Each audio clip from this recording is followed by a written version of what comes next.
BJP के मुख्यमंत्री क्या इस्तीफा देने वाले हैं? यह सबसे बड़ा सवाल है। एक तस्वीर आप देखिए, मंच पर मुख्यमंत्री मौजूद हैं और मुख्यमंत्री जब मंच पर बोल रहे हैं तो इनके हाव भाव, बॉडी लैंग्वेज वो जरा आप देखिए। ये है उत्तराखंड के मुख्यमंत्री पुष्कर सिंह धामी। और पुष्कर सिंह धामी आज आईएएस लॉबी को संबोधित कर रहे थे और जब वो वहां पर संबोधित कर रहे थे तो कुर्सी को लेकर के बोलते बोलते बहुत भावुक हो गए। दरअसल ये जो उत्तराखंड है, इस उत्तराखंड में बीजेपी बार बार अपने मुख्यमंत्री बदलते रही है। पिछले कार्यकाल में भी बीजेपी ने अपने 3 मुख्यमंत्री बदले और इस कार्यकाल के अंदर पुष्कर सिंह धामी वो अपना कार्यकाल पूरा कर पाएंगे या कार्यकाल पूरा होने से पहले उनको बदल दिया जाएगा। नाराजगी उनको लेकर के बहुत ज्यादा है। कई सारे ऐसे मुद्दे हैं। हाल में अंकिता भंडारी का मुद्दा आपने सुना और इससे पहले पेपर लीक का मसला। तो उत्तराखंड में आज पुष्कर सिंह धामी वो क्या कह रहे थे, जरा पहले वो सुनिए आप। वो देहरादून में बोल रहे थे और देहरादून में आयोजित चिंतन शिविर में मुख्यमंत्री पुष्कर सिंह धामी ने कहा अधिकारियों से कि कुर्सी हमेशा नहीं रहती है, बल्कि व्यक्ति को उसके कार्यों से याद किया जाता है। जब आप अपने बच्चों को बताएंगे कि आपने कई वर्षों तक उत्तराखंड की सेवा की है तो वो आपसे पूछेंगे कि इतने वर्षों की इस सेवा में आपने प्रदेश के लिए क्या किया है, तो आप यह कह सकेंगे कि हमने यह काम किया है। अब देखिए, वैसे तो पुष्कर सिंह धामी जब बोल रहे थे तो पुष्कर सिंह धामी अपने सामने बैठे आईएएस उनको संबोधित कर रहे थे, लेकिन राजनीति में इतनी सीधी बात होती नहीं है। राजनीति में जो होता है वो दिखता नहीं है, जो दिखता है वो होता नहीं है। और वो बात कर रहे थे उनकी कुर्सी की या अपनी पीड़ा बता रहे थे। उनको दिल्ली से कोई मैसेज दे दिया गया है क्या? अंकिता भंडारी का जब केस था तो अंकिता भंडारी के मामले में भी हमने देखा कि पुष्कर सिंह धामी को लेकर के जबरदस्त विरोध दिखाई दिया और अंकिता भंडारी के मामले में भी पुष्कर सिंह धामी की कुर्सी को लेकर के लगातार सवाल खड़े हुए कि उत्तराखंड में जब तक धामी की सरकार रहेगी तब तक वो न्याय नहीं करवा सकती है। लेकिन उस मामले में सरकार ने किसी तरीके से, उत्तराखंड में धामी जी ने किसी तरीके से सीबीआई को उसकी सिफारिश की और उसके बाद में उस मामले को एक तरीके से आप कहें कि ठंडा करने की कोशिश की। लेकिन सबसे बड़ा सवाल यह है कि क्या वो मामला ठंडा हो पाया? क्या उस मामले में अभी भी आग है? और केवल ऐसा भी नहीं है कि अंकिता भंडारी का ही मामला है। इससे पहले पेपर लीक का भी मामला उठा। पेपर लीक का भी मामला उठा और पेपर लीक के मामले में भी उत्तराखंड में एक तरीके से आप ये कहिए कि बहुत बड़ी क्रांति जो दिखाई दी। युवा सड़कों पर आ गए। उत्तराखंड में धामी सरकार को लेकर के जबरदस्त मोर्चा खोला। सारी बातें जो है वो होती रही, लेकिन धामी की कुर्सी बची रही। अब बीजेपी के अंदर एक तरीके से परंपरा अभी आप कह सकते हैं कि गुजरात के अंदर जब पूरी कैबिनेट बदल दी जाती है, मुख्यमंत्री बदल दिए जाते हैं, तो उत्तराखंड में भी वो होगा। पहले आप मुख्यमंत्री को एक बार सुनिए। मुख्यमंत्री क्यों आखिरकार वो कुर्सी की और सेवा की बात कर रहे हैं? कुर्सी भी हमेशा रहेगी नहीं, ये भी बीती जाएगी। क्यों बंशीधर जी? चला ही जाएगा, समय है तो बीती जाएगा, रुकता थोड़ी ना है। देश आजादी के बाद से कितना समय बीत गया देखिए, लगभग 80 साल होने को है। तो ये भी समय बीत जाएगा। इसलिए आपके निर्णय, आपके द्वारा जो काम है, आपकी नीतियां हैं, वो जनता के जीवन में जो सकारात्मक परिवर्तन हुए हैं, वही भविष्य में आपका स्मरण कराएंगे, वही आपको याद दिलाएंगे। और आप भी कभी बता पाओगे अपने बच्चों को कि मैं उत्तराखंड में इतने साल मैंने सेवा करी थी, मैं यहां इस पोस्ट पर रहा। तो कहीं बच्चा जैसे तेज होगा, जैसे मेरा बेटा ही है ना, जैसे एकदम से क्वेश्चन करता है बीच में, कहेगा अच्छा मम्मी पापा आपने इतने साल सेवा तो करी, आपने क्या अलग सा काम किया, थोड़ा ये बता दो। तो उस समय आपके पास टिप्स में होना चाहिए। पुष्कर सिंह धामी को लेकर के कहा जा सकता है कि बहुत सारे ऐसे मामले निकल करके सामने आए जिससे उनकी कुर्सी पर सवाल खड़े हो गए। एक मामला आपको याद होगा, विज्ञापन का भी निकल करके सामने आया था। उस पर भी हम बात करेंगे, लेकिन पहले अंकिता भंडारी का जो हाल में ही एक बड़ा विवाद उत्तराखंड के अंदर दिखाई दिया, और उस विवाद में एक तरीके से आप ये कह सकते हैं कि धामी सरकार जो है वो कटघरे में थी। लेकिन अभी भी जो है वो ये साफ नहीं हो पाया है कि पुष्कर सिंह धामी वो सीबीआई जांच जो करवा रहे हैं वो सीबीआई जांच किसकी अध्यक्षता में होगी। और इसको लेकर के आप देखिए कांग्रेस ने मोर्चा वहां पर खोल दिया है, और कांग्रेस के अध्यक्ष हैं गणेश गोदियाल, और ये कह रहे हैं कि अंकिता भंडारी मामले में मुख्यमंत्री ने जो सीबीआई जांच का ऐलान किया है वो हम सभी की आंखों में धूल झोंकने का काम किया है। सीबीआई जांच की घोषणा हुए 10 से 12 दिन हो गए हैं, लेकिन अभी तक टर्म्स ऑफ रेफरेंस जारी नहीं हुआ है। मुख्यमंत्री का कर्तव्य बनता था कि जिस दिन सीबीआई जांच की घोषणा हुई उसी दिन टर्म्स ऑफ रेफरेंस जारी होना चाहिए था। हम जानना चाहते हैं कि किन बिंदुओं के आधार पर सरकार ने जांच की सिफारिश की है। 1-2 दिन में सरकार अगर इसको सार्वजनिक नहीं करती है तो हम फिर से आंदोलन करने को तैयार हैं। दरअसल ये कहा गया कि अंकिता भंडारी के मामले में अब सरकार जो है वो सीबीआई जांच के लिए तैयार हो गई, लेकिन अभी तक सरकार ने टर्म्स ऑफ रेफरेंस वो सार्वजनिक नहीं किए। इसका मतलब ये होता है कि आप सीबीआई जांच चाह रहे हैं तो किन किन बिंदुओं को लेकर के चाह रहे हैं।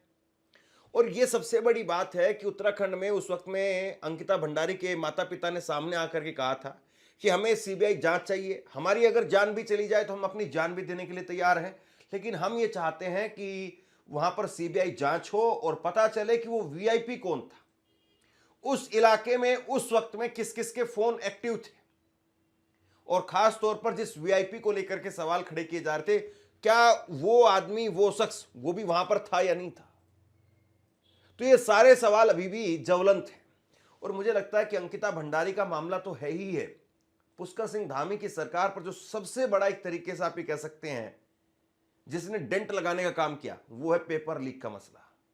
आप जरा तस्वीर देखिए, आप इस तरीके से पूरा उत्तराखंड हमने देखा था पेपर लीक के मसले पर सड़कों पर आ गया था, और ये वीडियो आप देखिए, उस वक्त में ये वीडियो खूब प्रसारित हुई।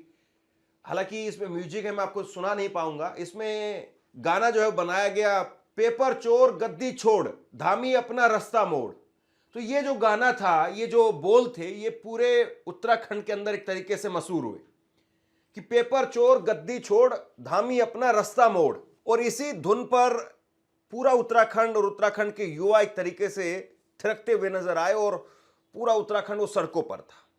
तो पेपर लीक का मसला, उस मसले ने एक तरीके से आप ये कह सकते हैं कि उत्तराखंड के मुख्यमंत्री को कटघरे में ला करके खड़ा कर दिया था, और दिल्ली में वो विज्ञापन के जरिए टिके हुए थे।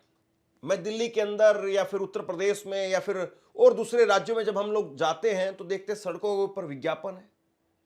और ये आपने न्यूज लॉन्ड्री का उस वक्त में हमने आपको खबर दिखाई थी, न्यूज लॉन्ड्री ने उस वक्त में खबर की थी कि किस तरीके से जो है वो धामी सरकार वो विज्ञापन और विज्ञापन प्रचार प्रसार 5 साल में 1001 करोड़ रुपए जो है वो उत्तराखंड की सरकार ने उड़ा दिए, और टीवी वालों की जेब में 426 करोड़ रुपए थे। इसमें अलग अलग जो है वो हिसाब किताब निकल करके सामने आया था। टीवी को 402 करोड़ रुपए आउटडोर एड पर, यानी जो आप सड़कों के किनारे होर्डिंग देखते हैं वहां पर करीब 50,000 करोड़ रुपए, बुकलेट में 56,000 करोड़ रुपए, डिजिटल यानी जो सिनेमा हॉल में आप देखते हैं उनमें 61 करोड़ रुपए, जो अलग अलग यूट्यूब पर और ऐड आते थे उनमें इतना पैसा खर्च किया गया। फिल्मों में भी 23 करोड़ रुपए, रेडियो पर 30 करोड़ रुपए, एसएमएस पर 40 करोड़ रुपए, न्यूज़पेपर में 129 करोड़ रुपए, और अन्य जो है वो 128 करोड़ रुपए। तो ये जो है वो करीब 1000 करोड़ रुपए पुष्कर सिंह धामी ने ऐड पर खर्च कर दिए थे। हालांकि पुष्कर सिंह धामी वो इस बात को लेकर के आश्वस्त हैं कि बीजेपी एक लाइन सेट करने के चक्कर में उनको जरूर बचा करके रखेगी, कि वो लाइन यही है कि देखिए हमने पहाड़ को एक नया जो है वो लड़का दिया, और ये बात उनके बारे में कही भी जाती है कि पहाड़ का लड़का है, पहाड़ का है, जवान है, ये उनके प्रशंसक कहते एक तरीके से। और इसी कार्यक्रम के अंदर भी फिर से इस बात को कहा गया।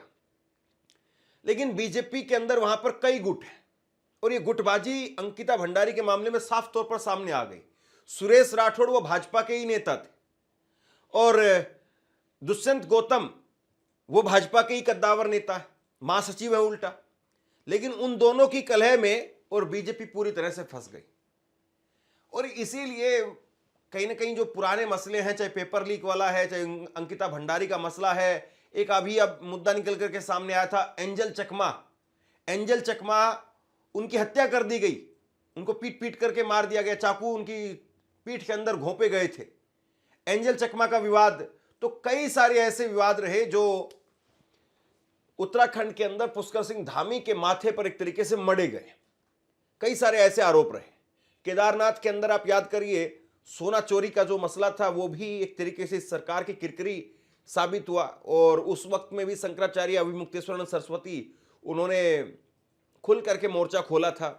वो आरोप भी जबरदस्त तरीके से राजनीतिक गलियारों में खूब जो है उसकी चर्चा हुई।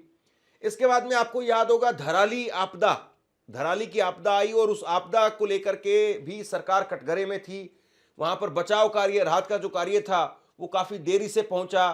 फिर वो जो गांव बसाया गया, उस गांव को लेकर के कई बार अलर्ट जारी किया गया था कि ये यहाँ पर गांव ना बसाया जाए, उसके बावजूद वहां पर आबादी बसाई गई। बहुत सारे घर जो है वहां पर तबाह हो गए। और हल्द्वानी के अंदर एक बड़ा जोर शोर से हिंदू मुसलमान को लेकर के विवाद जो है वो पनपा। तो बहुत सारी चीजें ऐसी निकल करके सामने आई जिनसे उत्तराखंड के मुख्यमंत्री पुष्कर सिंह धामी वो एक तरीके से आप ये कहिए कि कटघरे में रहे।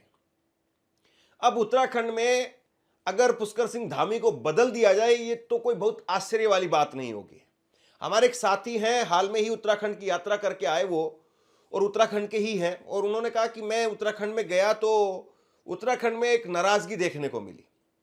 एक नाराजगी है, और जो कट्टर भाजपाई हैं या पुराने जो लोग हैं, बुजुर्ग हैं, उनमें भी एक असंतोष दिखाई दे रहा है। और आप मत भूलिए कि बीजेपी ऐसा नहीं है कि जहां पर जो धर्म क्षेत्र है या धार्मिक जगह है वहां पर बीजेपी का दबदबा है। अयोध्या में बीजेपी हार गई, और अभी जो उपचुनाव हुए तो वहां पर हरिद्वार के आसपास में जिस तरीके से बीजेपी को डेंट हुआ, तो वो भी चीजें जो है वो निकल करके सामने आई। उत्तरकाशी में भी बीजेपी को नुकसान हुआ। तो ये सारी चीजें जो है वो एक तरीके से वहां पर मूड मिजाज आप ये कहिए कि साफ कर रही है कि मूड मिजाज वो सरकार के बहुत हद तक खिलाफ है। अब ऐसे में नरेंद्र मोदी वो चूकते नहीं है। नरेंद्र मोदी एक्सपेरिमेंट करने से नहीं चूकते हैं, और बहुत बार ये भी होता है कि एंटी इनकम्बेंसी उसको खत्म कर दिया जाए। अब पुष्कर सिंह धामी को लेकर के एक तबका ये है जो ये कहता है कि नहीं, हमारे पास में चेहरा आ गया है और पुष्कर सिंह धामी को आप रहने दीजिए। और पुष्कर सिंह धामी धीरे धीरे करके, चाहे वो टीवी मीडिया है, चाहे वो विज्ञापन के जरिए अखबारों में अपनी एक पैठ बनाने की कोशिश कर रहे हैं। लेकिन आप देखेंगे नरेंद्र मोदी तो वो ऐसे ही जो है वो एक्सपेरिमेंट करते हैं, एकदम सरप्राइज वाले एक्सपेरिमेंट, और कब किसको बना दें। और देखिए बड़ी बात यह है कि वहां पर नरेंद्र मोदी को ऐसी भी कोई जरूरत नहीं है कि कोई बहुत बड़ा चेहरा लेकर के आना है। वो ऐसा चेहरा ला करके छोड़ते हैं सामने कि पब्लिक जो है वो सोच ही नहीं पाती है, पत्रकार नहीं सोच पाते हैं। अभी जब अध्यक्ष की बात थी तो कोई सोच भी नहीं पा रहा था कि नितिन नवीन को अध्यक्ष बनाया जाएगा। तो हो सकता है कि पुष्कर सिंह धामी को बदल करके वहां पर बीजेपी कोई नया फ्रेश चेहरा सामने रखे और चुनाव में जो है वो फ्रेश चेहरे के साथ में जाए। लेकिन बीजेपी के कई बार सूत्रों के हवाले से यह भी कहा जाता है कि ये सब कुछ अभी नहीं होगा, बल्कि जुलाई अगस्त में जाकर के ये होगा, ताकि 6 महीने 3 महीने का समय मिले। और यही सेम पैटर्न बीजेपी ने हरियाणा के अंदर किया।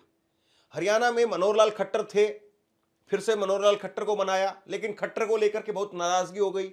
खट्टर का सरकार का नाम जो खटारा सरकार रख दिया गया। जबरदस्त लोगों में नाराजगी थी, और 3 महीने पहले जो है नायब सिंह सैनी को बना दिया। नायब सिंह सैनी ऐसे थे कि आप ये कहिए कि हरियाणा के अंदर कोई बहुत ज्यादा उनको लेकर के कोई जानता तक नहीं था। बहुत सारे पत्रकार नहीं जानते थे कि नायब सिंह सैनी कौन है। एक सांसद थे, ठीक है, लेकिन बहुत वजूद या बहुत कोई दबदबा हो, या यूं कहें कि पूरे हरियाणा में उनकी कोई पैठ हो, पहुंच हो, ऐसा कुछ नहीं था। उनको लेकर के आ गए, और देखिए बीजेपी ने वहां पर फिर गेम खेला और उसके बाद में बीजेपी जीत गई। तो नरेंद्र मोदी के लिए व्यक्ति इंपॉर्टेंट नहीं है, उनके लिए अपनी जीत, अपनी सरकार बनना वो इंपॉर्टेंट है। और अगर उनको जरा सा भी ये एहसास हो रहा है कि धामी के नाम पर डेंट ज्यादा है, पॉपुलैरिटी कम है, तो फिर एक सेकंड भर की भी देरी वो नहीं लगाएंगे और बदल देंगे। अब पता नहीं पुष्कर सिंह धामी को इस बात का एहसास हो गया है या फिर वो दिल्ली को कोई संकेतों में जो वो अपनी बात कहना चाह रहे हैं। अब पता नहीं क्या मसला है, लेकिन धामी के नाम पर नाराजगी भरपूर है, इस बात में कोई शक नहीं है। अब कब होगा, कैसे होगा, किस तरीके से होगा, ये तो वक्त ही बताएगा। लेकिन धामी को लेकर के आप क्या सोचते हैं? क्या वाकई धामी को नरेंद्र मोदी की सरकार बदल देगी या धामी अभी अपनी सरकार चलाते रहेंगे? सबसे बड़ा सवाल ये है। आप क्या सोचते हैं? नीचे कमेंट बॉक्स में लिख करके जरूर बताइए और इस खबर को शेयर कीजिए। धन्यवाद।